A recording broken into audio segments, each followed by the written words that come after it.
Hello guys, and welcome back to Over Foolish. We have the second live of the day today. I just thought it was nice to spend 1 hour together reading the beautiful game, the beautiful horror game that is Dicentra. We are almost at the end, I think, and hello Nyam Nyam, welcome. Why are you on YouTube? Wasn't you on Kick? I don't remember. Anyway, we're gonna play 1 hour or Dicentra really quickly, and hopefully my pronunciation today will be better. I do not hope that, but nonetheless, I'll try. Let's go, guys. Let's go. Dicentra time. Where is the game? Logo. Dicentra. Here we go.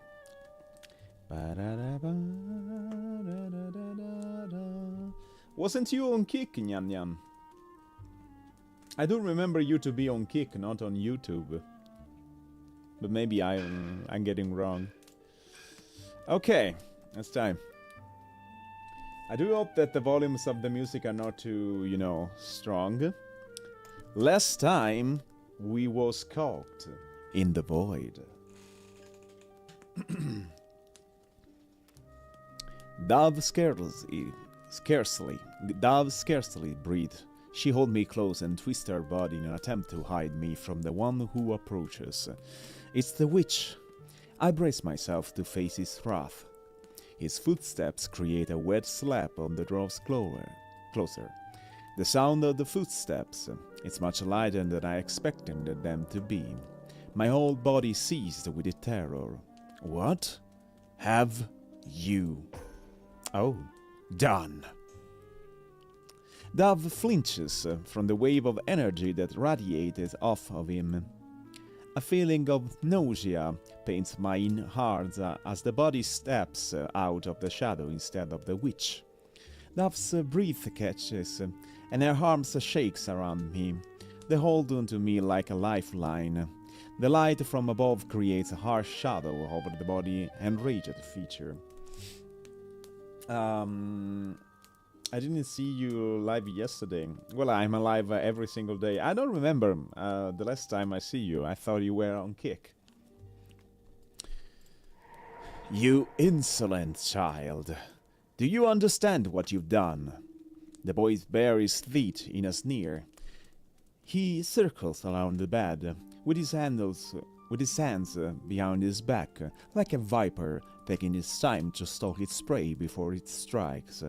My ear flattened from the breath in his venomous stares. I turn my head, trying to keep him in my line of sight, but his body flickers through the shadow like a specter. One moment it appears normal. Next moment, the pristine white skull of a wolf decorated the upper part of his face. He really is a witch, after all. The boy raises his hand to his head and curses into himself. I was so close. When we could have everything again. Dove leans forward and tightens her arms around me. We don't need her. The boy snaps in her direction. Wrong! I need her. The boy begins to pace back and forth, water sloshing at his feet. My brows furrow. I crane my neck to look onto the ground again. The black liquid now gurgles and splashes against the frame of the bed, and it slowly climbs higher and higher. This is not good at all. So what? We'll be fine. I can hear Dove start to sniffle above me. The child whips around the grabs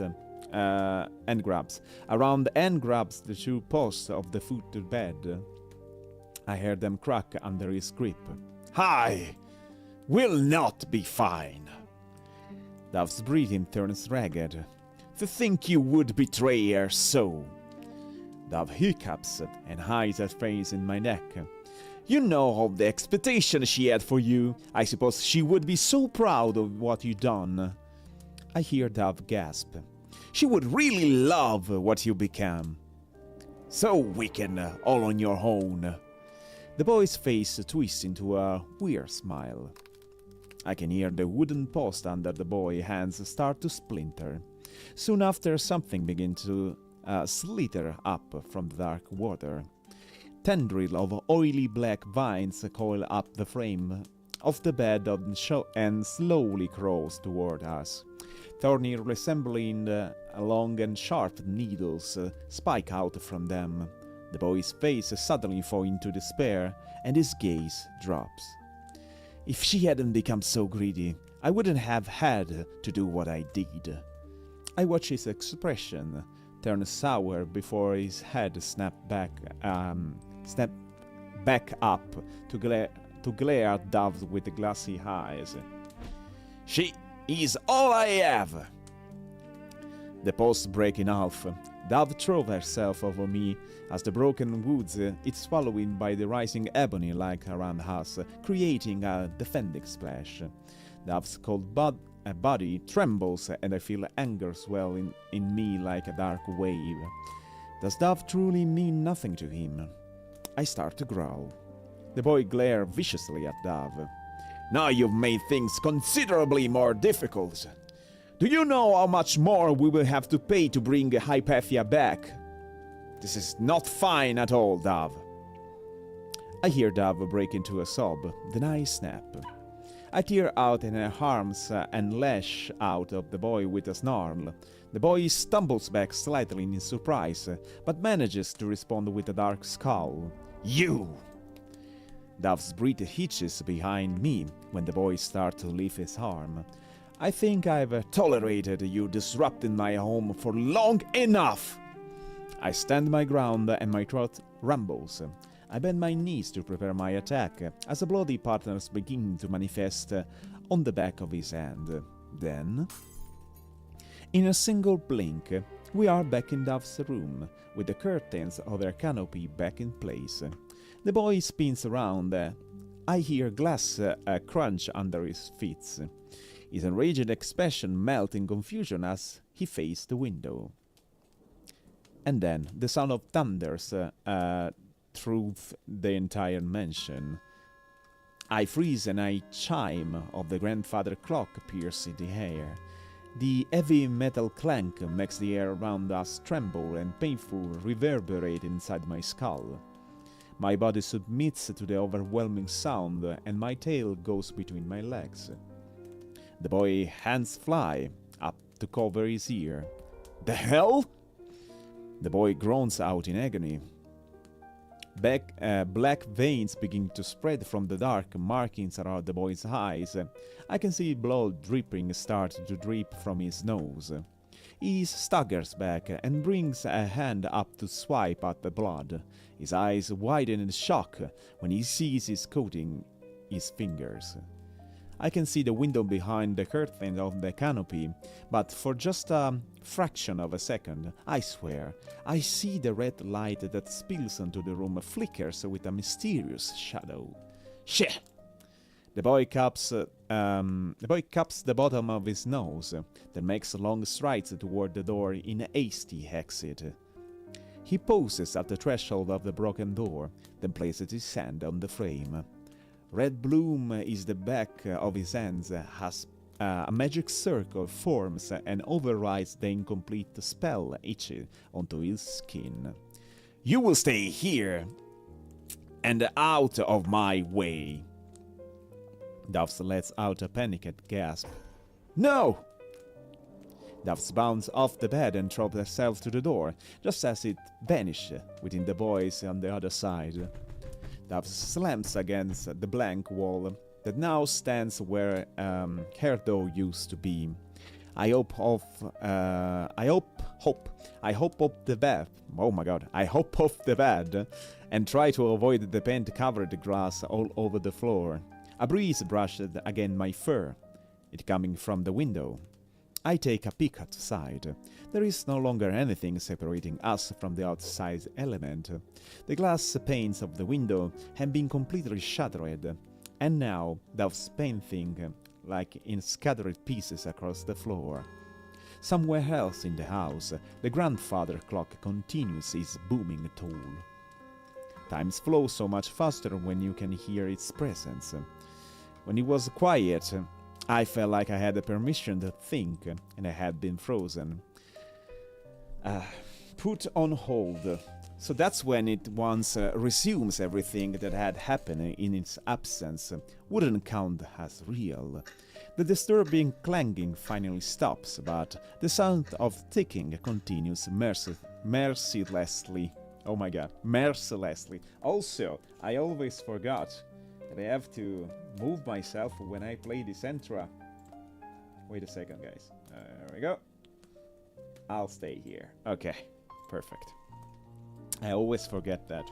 And nobody of you always tell me that. You always forget.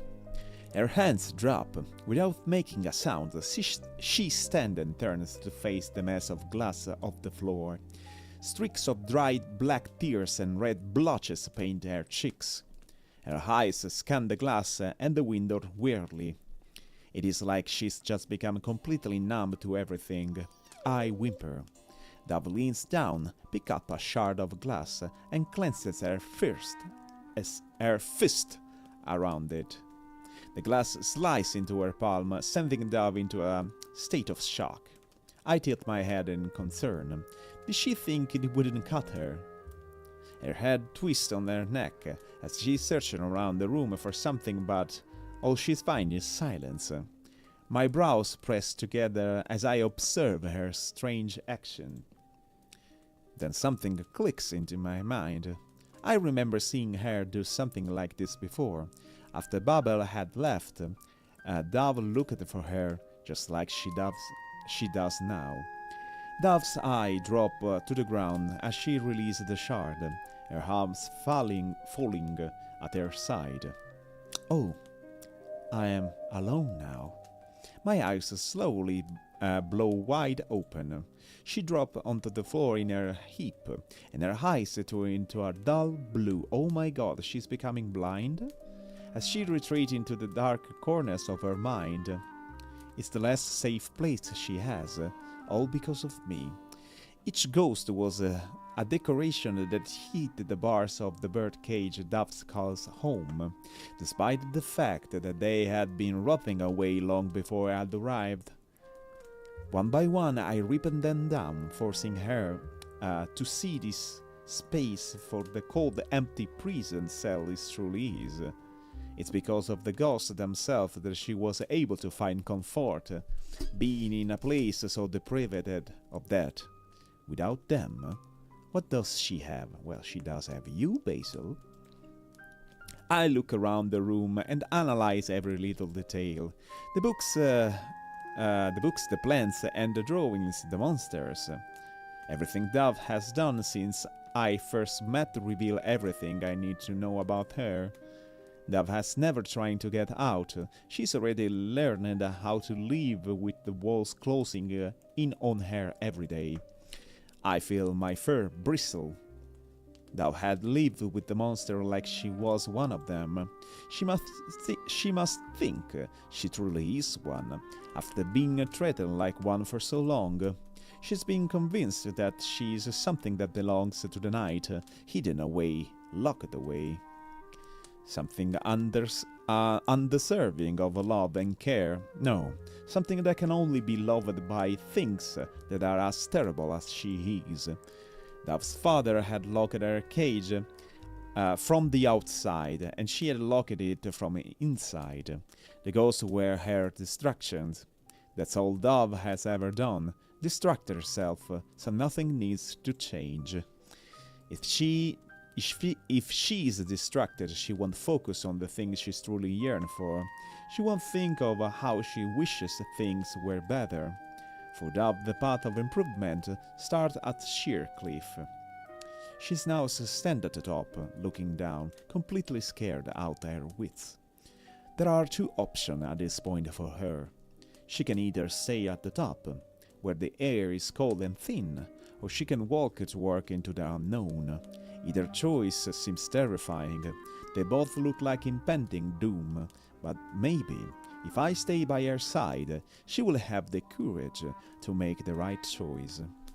There is no love for her here, and Dove must think there is none for her outside of these walls either.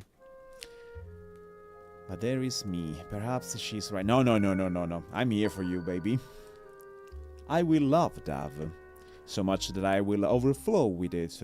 I will have enough love to last us a lifetime. I mean, you're just a doggo, so you're not gonna... you're not gonna last so much, unfortunately. I will be the first to love Dove when she is free, and I won't be the last. But how I do convince her of that? Love is just a word. I can be empty, heavy, easy to say or impossible to say. It means nothing when there is no foundation under it to bear its weight. Love. Something is not enough.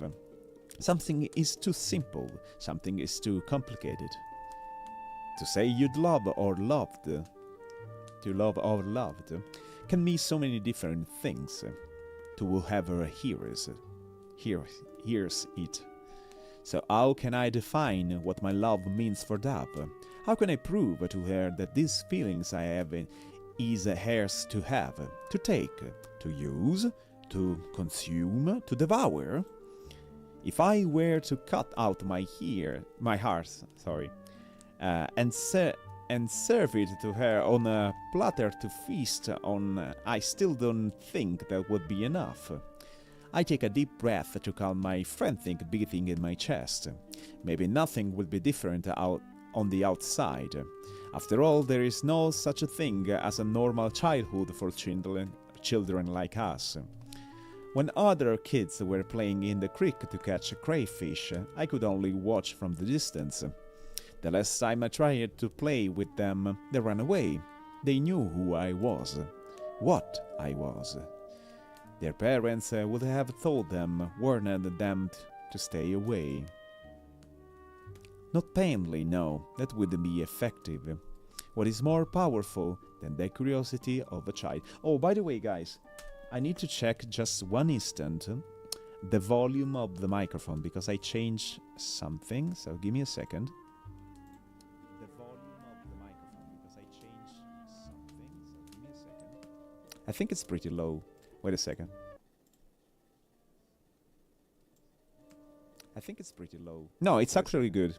Sorry, it's just the volume that was too low.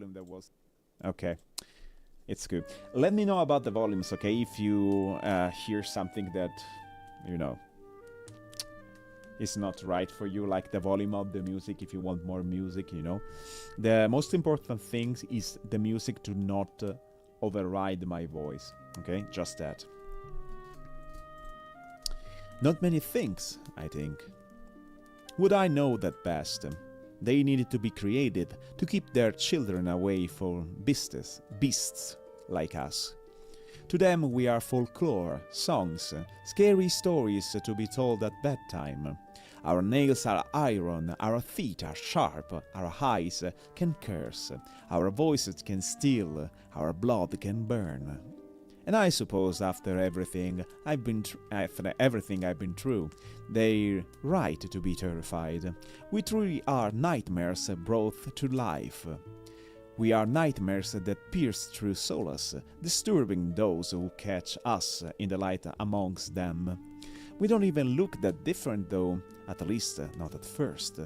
Maybe if no one looks too closely. Dove could pass off as one of them, so she could be accepted into their care. My heart strains at the thought. No, that will be impossible. Witches themselves try so hard to smother the magic in their own children, and the result only makes them yearn from it more. The witchling is born starved, not for food or affection, but for ether.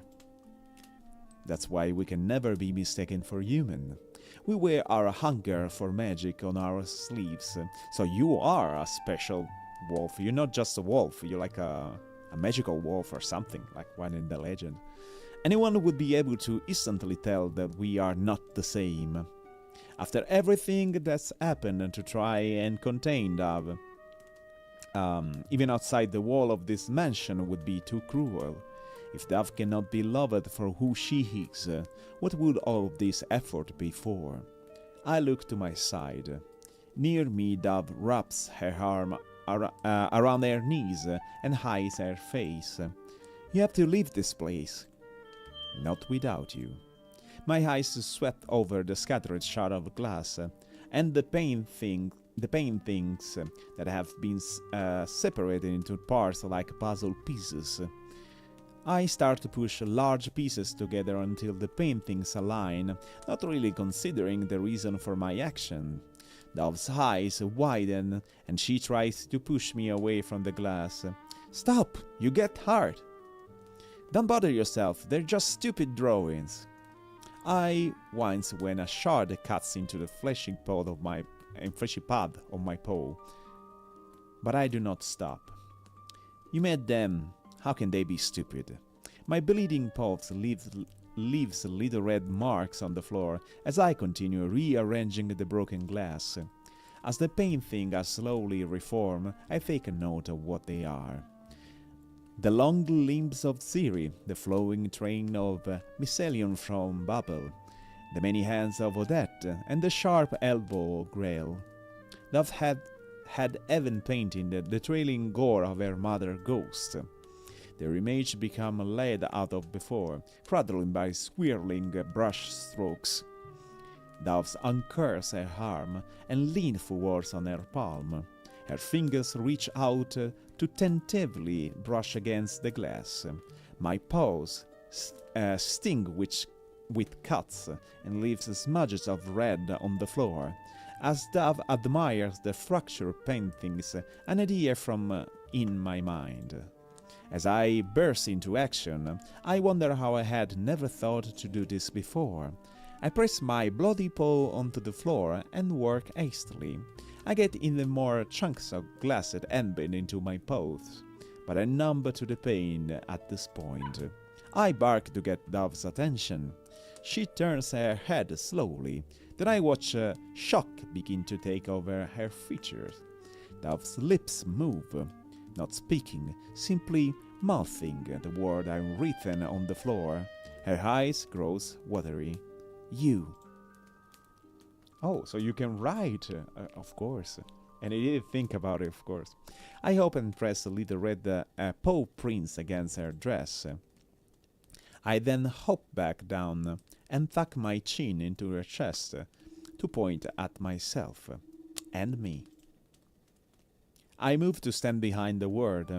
I've written that my tail swings side to side. Friends.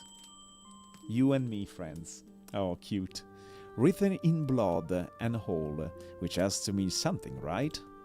It doesn't matter if the word disappears. The blood will cling to every tiny grain in the wood, into the very essence of this house. Every after it's long gone. This word is my gift to Dove. For the fireworks, for the safety, for letting me meet her. I can be taken back. You are my friends, Dove, and I am yours. Until the word is nothing but memory dust floating through time. Dove's lips begins to wobble. We're friends? My tail wags. I nod my head slowly and hold her eyes in mine fiercely. Dove sniffles and wipes at her eyes. Then she asks me a question that catches me completely off guard. What is your name? My eyes grow wide. A wave of emotion goes through me. My whole body suddenly feels like it's been strung to life. My name? My head bows and I stare at the floor. I swallow a gulp, then drag my bloody paw along the boards. When I'm done, Dove's eyes consider what I've written. She stared at my name with wonder, before flickering her gaze to me. Basil? I feel my breath get knocked out my lungs.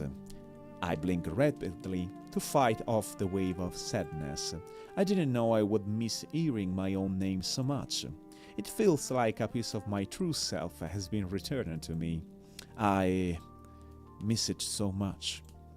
The sound of my grandmother calling my name. Whether with affection or discipline, I miss it all. And I have to drink some more green tea. Give me 1 second, guys.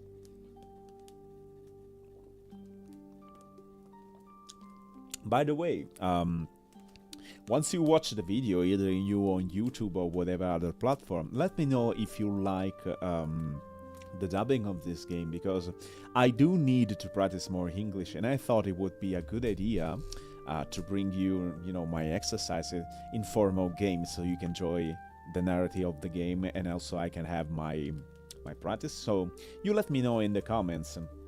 Or in live, if you prefer, if you like this type of, live. Because I have to do it, but I also want to know if you like it,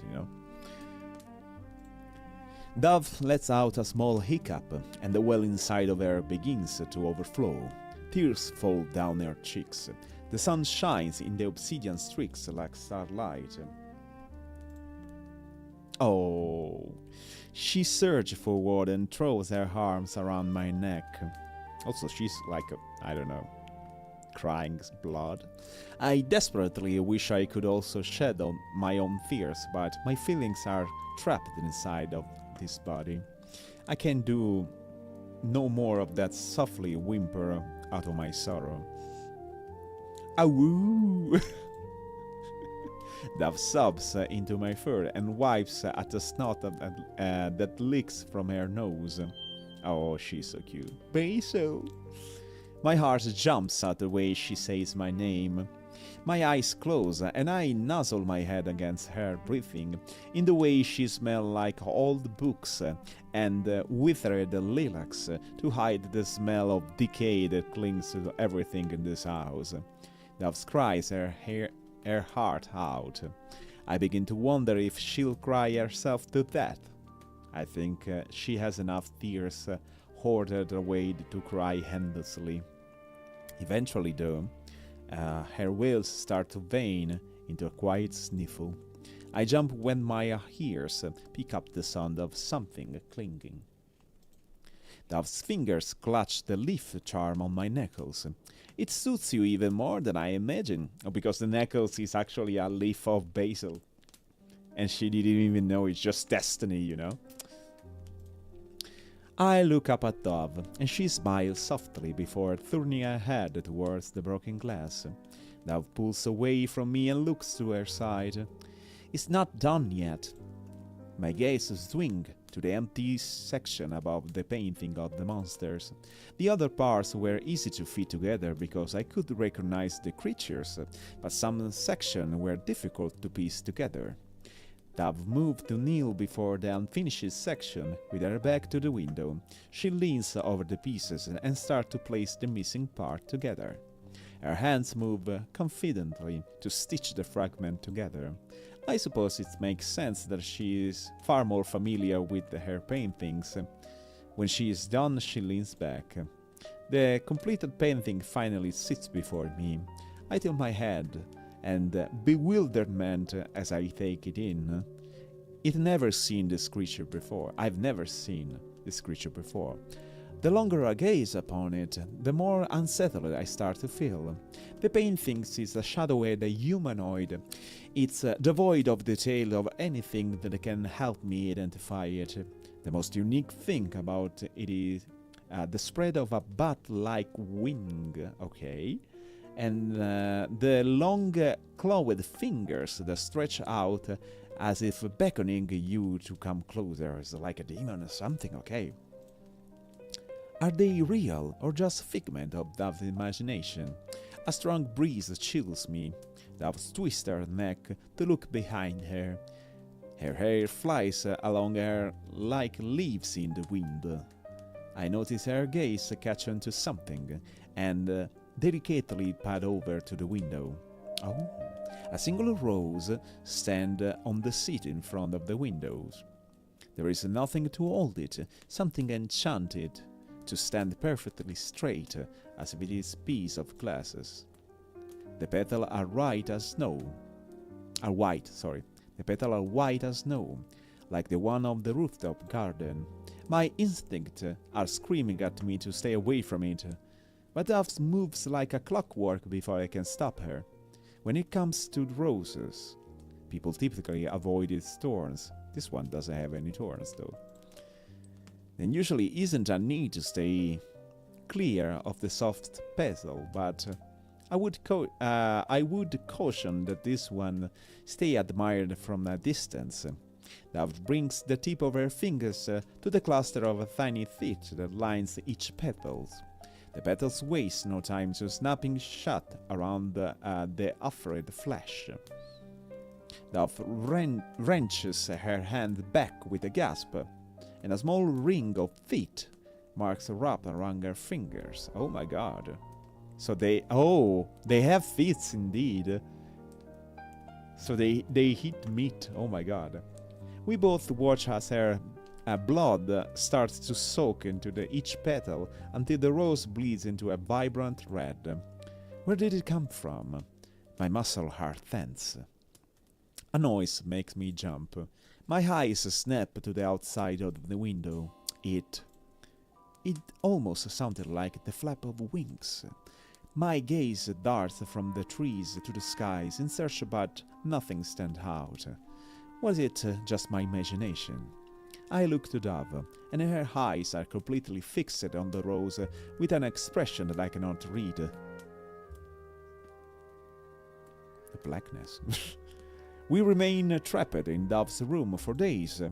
At first we were desperate to find a way out, to be trapped in this box with nothing but books and our wits. I was afraid we would go mad, but eventually we decided to just start waiting. Well, Dove decided waiting would be the best course of action, and I howled about it until I was too tired to continue howling. She had a plan, and I didn't like it one bit. As we wasted away, warm meals and fresh water would appear into the room, but Dove would only touch the water. Worry takes a bite out of me every time I see how much more tired and frail she becomes. We could still hear the ticking of the grandfather clock, and I counted every second painstakingly to the track how much time has passed. On the 259 of I don't know how to read that, the 200th, the 200th, I don't know. How do you read this one? Around the 200th second, the door reappears, and the witch walks through it. Doves look up from her place among her book towers. The witch steps into the rooms and places a hand on his hip. He looks down at Dove and gives her a smile. Oh, why are you smiling? Up you get, darling. It's time to get ready for dinner. Okay. Dove looks like she's dressed for a funeral. Oh my god, you're so cute! Love you. After finally being freed from the confines of Dove's room, I watched as she was dragged into the kitchen and placed into the steaming chopper tub to be scrubbed clean. The witch makes no comment when he catches a glimpse of the thin cups up and down her arms, the cuts, up and down her arms before she shoves them into the water. Then, like she's nothing more than a doll, she's buttoned up in all black dresses. It's far more fancy than anything I've seen her wear before. To be wrapped up so formally, I fear for what the occasion must be. All the candles that had covered the dining room's table have been cleared away. The lines has been replaced with a fresh one, and all 3 chairs have been uncovered. On top of the table now sits platters and plates of exquisite food, fruits polished to a mirror-like shine, free of any blemishes, streaming meat with thick sauces, mixed vegetables. Then food is not enticing, it's suspicious, but part of me still hopes the dove will hide away a plate for me after this no dogs allowed even is over. I can feel saliva start to pool in my mouth from the temptation of the smell alone, and after no eating for days. What do you mean no eating for days? Did you eat the meat the doves didn't eat in their rooms? Are you stupid? I can't imagine how Doves is faring as she sits opposite of her father.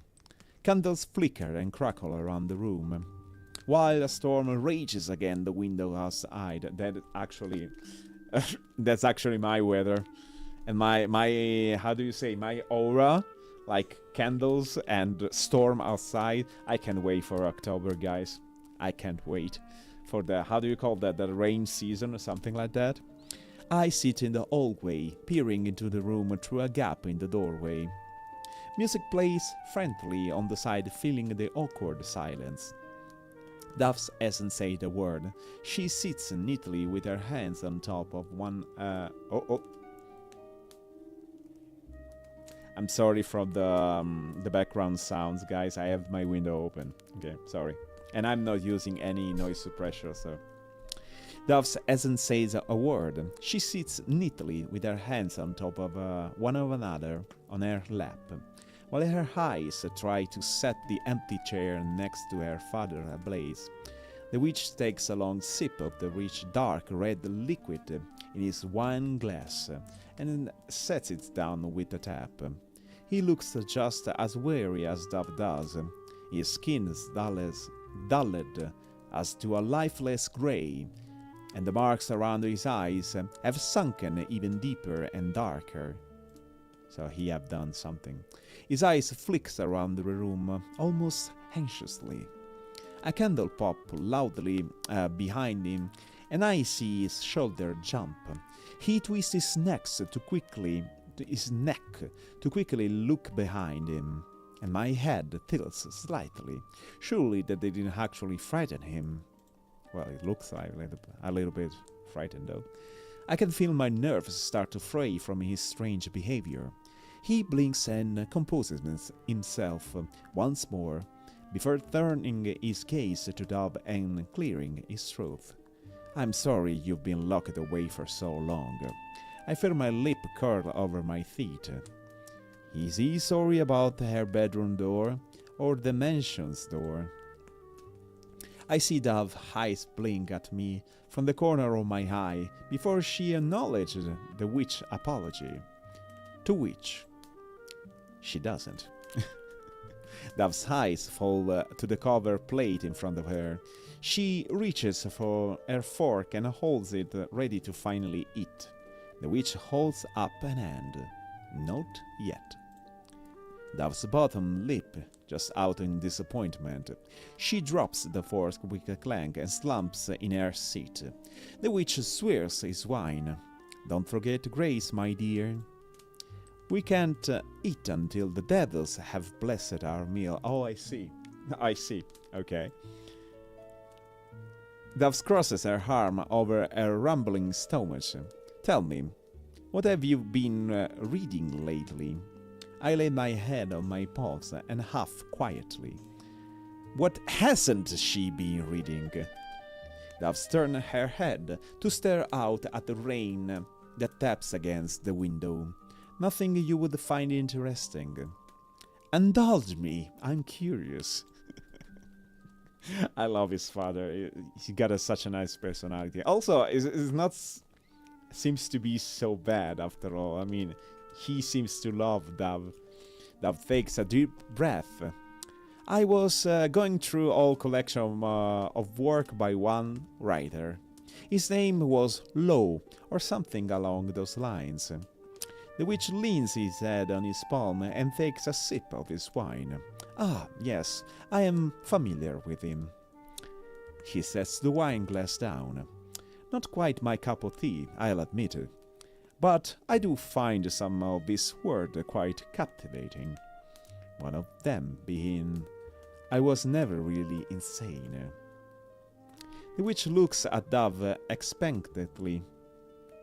She blinks that looks down at her lap, with her slightest hints of redness in her cheeks, except upon occasion when my heart was touched. Dove's fingers tangle together on her lap, and I see the witch give her a small smile. That's romance, don't you? You're reading romance.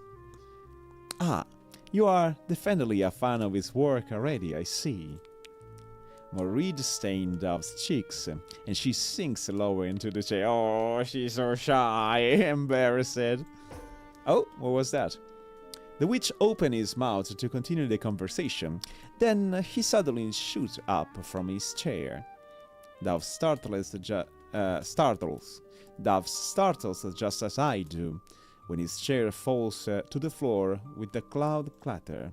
My heart pounds, and my ears stand on his alert. What on earth? I rise up to the floor, and I bend my elbows ready to burst into the room if need be. I peek out from the edge of the tablecloth that see the witch staggers back a step, with his skull mask now over his eyes. Oh, okay. His eyes are glued to the window. I switch my gaze over to them and see nothing. This family seems to be very good at seeing things that are not in plain view. I'm convinced that this house is haunted, but far more than just ghosts, especially considering the fact that we personally send most of them departing. In less than a blink, the witch's mask is dissolved, and he reset his chair back to the way it was. I catch a glimpse of his forearm and see a smudge of red. He used magic. But for what? The answer came in the sound of light knocking. Hidden in the shadow of the dining room are hints of movement and flashes of strings. I swallowed. Dove sits stiffly in her chair and doesn't acknowledge the new unwelcomed audience. The witch returned to his seat, picked up his glass, and finished his wine to the dregs. He sets the empty glass on the table and starts to rub his temples. I apologize. I seems to be seeing things lately. Dove says nothing and avoids looking at him. Her father slides listlessly, then grabs a bottle of wine to refill his glass. Let's go on a trip. Just you and me. And Hypatia. Uh-oh. What do you mean, Hypatia? Hypatia is dead. Like, disappeared. Dove's head snaps up to look at her father. He finishes pouring the wine and set it down with a tap that makes Dove flinch hard. It's been a long time since you left this place, hasn't it? The witch's mouth forms a thin line. Well, we'll go somewhere nice. Then the three of us. Also, he's not talking about the boy. Everything has been prepared to bring her back. Oh, maybe he doesn't know. Oh no, he doesn't know what we have done.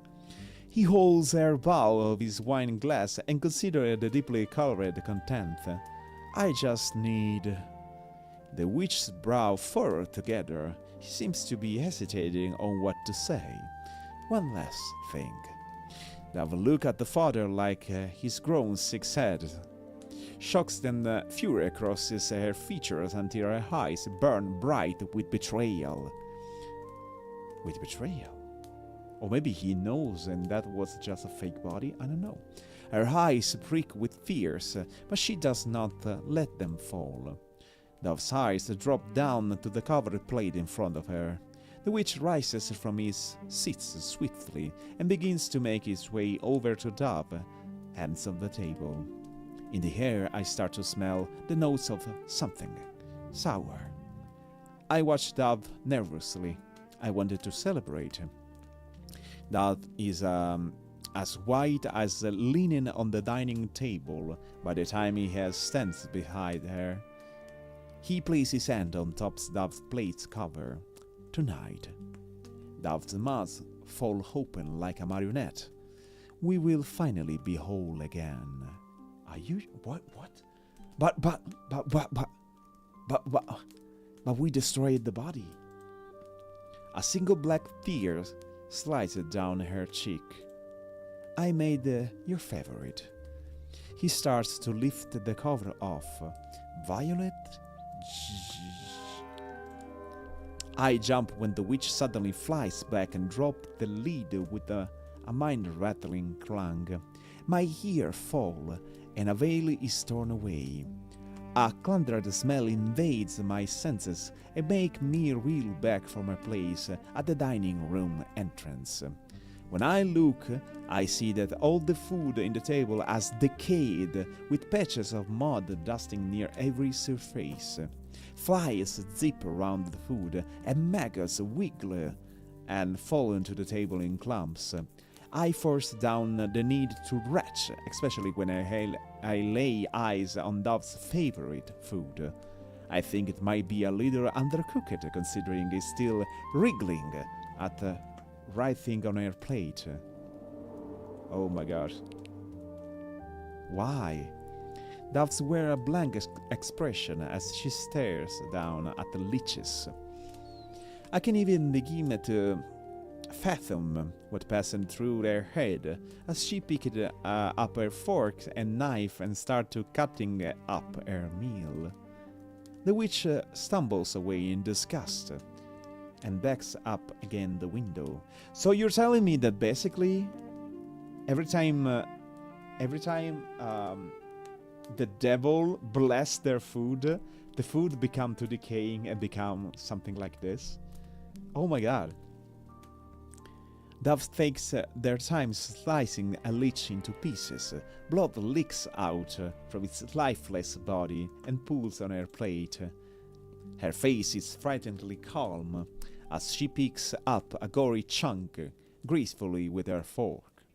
I can see the witch watching horror as she begins to raise in her mouth. The witch is watching with horror. I can tell what he's anticipating more as he makes no move to stop her, because he observes her like a live experiment. Knowing what I know of Dove, there are two possibilities for what she might do. One, she sets her fork back down after nothing more than a disturbing bluff. And two, she eats the raw leeches. If he was hoping for the former might come true, well, then he doesn't know what kind of daughter he raised. Dove chooses slowly, carefully. Oh no, it's the second one. He thinks leeches can be risky. If they are still whole and alive when you eat them, there are highly likely chance that they will latch their teeth onto your internal organs. Okay? And if you are unable to remove them, they will drink your blood until they're swollen and blocking your airways. After Dove swallow, the witch makes the sign of the cross. The devil version, okay, so it's like the cross downside, okay? The devil version, which is just the inverse of the holier version. His hands trembled as he does it. Now his expression mirrors Dove's state of shock from earlier. It is true. You are one of theirs. One of theirs. Lightning illuminated the sky behind the witch. For the fraction of a second, I swear, I see the silhouette of something among the clouds, but there is no time to dwell on it. What does it mean, one of theirs? Of theirs? Of the devil? The witch wears a solemn expression as he stares down at Dove. It has to be you. Dove's head turns until her eyes land on me. My heart beats erratically. Her mouth forms the word go. It's now. I gulp, or never. I turn down the hallway and hear a whooshing sound as every candle and light in the house is extinguished. I hear Dove gasp and the entire mansion groan, the one by one in the dark, red eyes blinking to existence until the hallway is spectacled with them. First, I freeze when I hear the voice of the boy come from right behind me. I will deal with you. I immediately break into a run. Please, don't get hurt, Dove. I break into the study and heave as I catch my breath. My feet sprint over the shelves and knock over books and bottles. I dig through jars of ambiguous preservative objects, searching high and low for secret. Dove said that if there is a key to how the witch comes and goes out on the mansion, it would be here and nowhere else. She never trying to look for it all these years because she did not have the reason to leave until now. The mansion consumes so much magic to do everything it does, which limits how much is available for him to use. He wouldn't waste energy when he's been using so much of it to research how to revive my mother first, and keep me imprisoned second. Dove looks away for a second. Even then, with all the magic he devours, there is scarcely any left. Dove's eyes glaze over and she stares blankly at the hair that surround us. When there is barely anything else, he uses the blood caps. I don't know a thing about my father, but I know my father. My heart thugs as I remember the plan Dove has devised. I'll finally have the privilege of having his attention all to myself, while you find the thing that will open this manor's doors. I leap onto a stool and climb my way onto the table that stands in the middle of the room, so this one. My eyes rake through small bowls of crushed herbs, sacks of journals, and hastily written notes, but nothing resembles what could be the key that unlocks the walls. It has to be here somewhere. I used to hide at the table to my advantage and drag my gaze through every corner of the room. Maybe there is a button or something, a map? I sift through my own memories. It feels like the clue is already within me, but it refused to surface. The rattle of change disrupts my line of thinking. Then something in my mind clicks. My ear twists on my head, following the sound. Then my eyes land on it. Sitting on the witch shrine, shines a silver thurible. Is that the key? Strings of delicate chains drop off the hedge, and purple smokes carve out the incense odor. My nose soaks up a woody, spicy scent, and suddenly I'm pulling back to the very first day. I remember the smell, and the sound of chains moving in controlled motions. The key! I have no doubt about it. This has to be it. I jump off the study table and bolt for the witch shrine. I'm just inches away from snapping my feet around the hanging chains, when the eye of every skull in the shrine comes to life. I skid to a halt as a red globe materializes in the once lifeless shadow of the skull eye socket. Suddenly it feels like I have the weight of 1,000 eyes upon me. Their voices strike me like lightning, all screaming out for the same thing. Alexius! The floorboard underneath me trembled for the fury that comes through the shrine. My heart completely drops into the acid of my stomach. Then another scream has me spinning. Basil!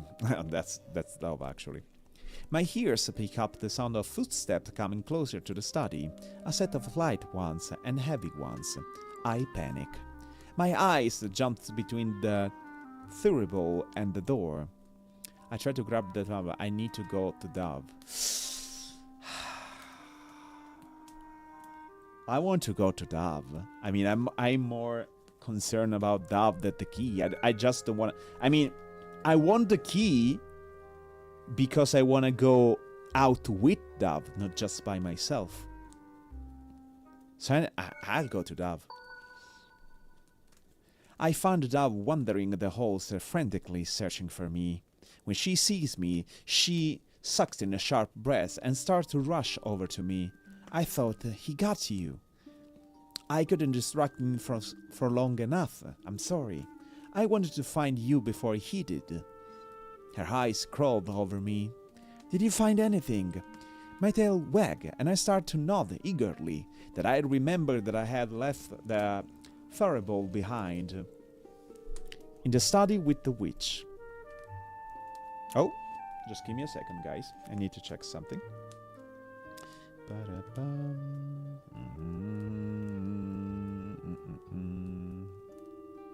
Just give me a second, it's important, and I need to check it.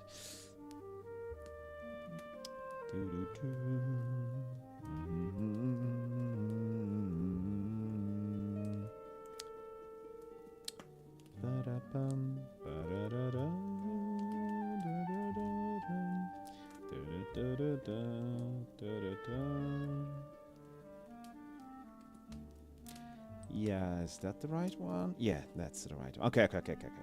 Check it. Sorry for the interruption. Don't worry. Okay, let's continue. My hair flops and Dove's chew on her lip. You know where is it? I look up at her and nod, feeling shameful that I wasn't able to retrieve the thurible fast enough. She gives me a soft smile.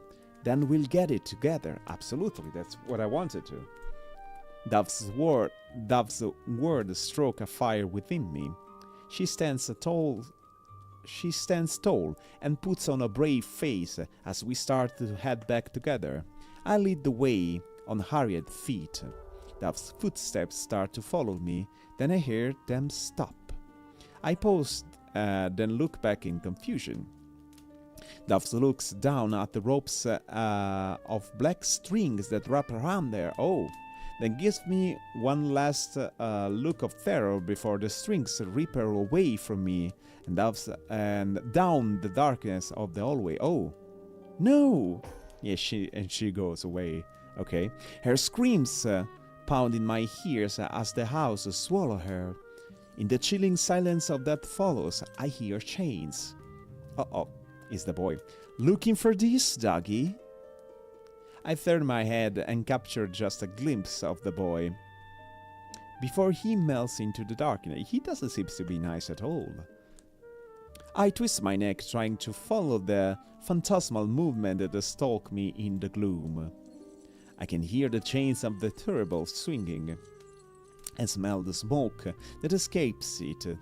But all around me is nothingness. The sound of the chains move back and forth like a pendulum. Time to play a little game. I twirl around and come face to face with the boy, crouching down to my level. He gives me an ear-to-ear grin.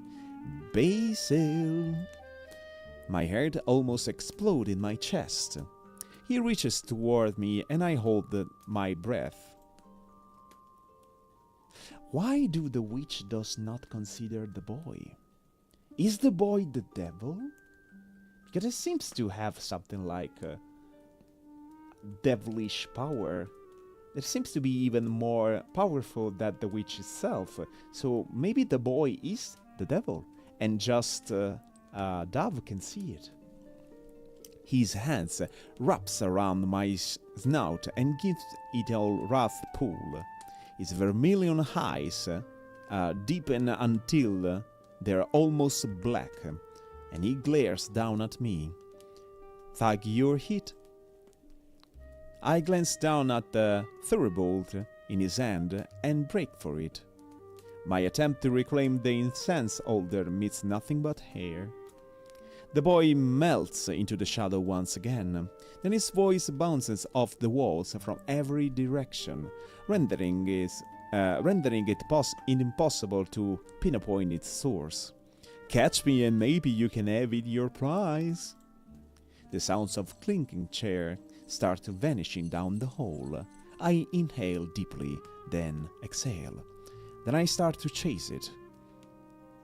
I swear, past, present, and future, there will never be a single version of this always that does not covet my hatred. I pant as I reach a dead end in the hallways. This labyrinth had almost started to become familiar to me, but now it's if it everything has been reset back to nonsense. And this, guys, will be enough for today, because we have reached 1 hour and 4 minutes of lecture, of dubbing. So, as usual, guys, if you feel like leaving a comment on YouTube, or even leaving a comment in live, as usual, if you like this type of content, I will do it nonetheless, but, you know, it's better if I know that you like it. And for the rest, guys, this is all for today. We see each other tomorrow with the next live, and I wish for you the better continuation of your night, and have a nice one. Good night, guys.